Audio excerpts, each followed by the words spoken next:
Kisah pesawat hilang selama 37 tahun kembali muncul.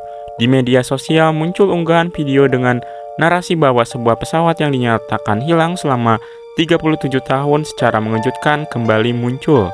Pesawat tersebut adalah PAN AM914 yang diklaim melakukan penerbangan dari New York menuju Miami.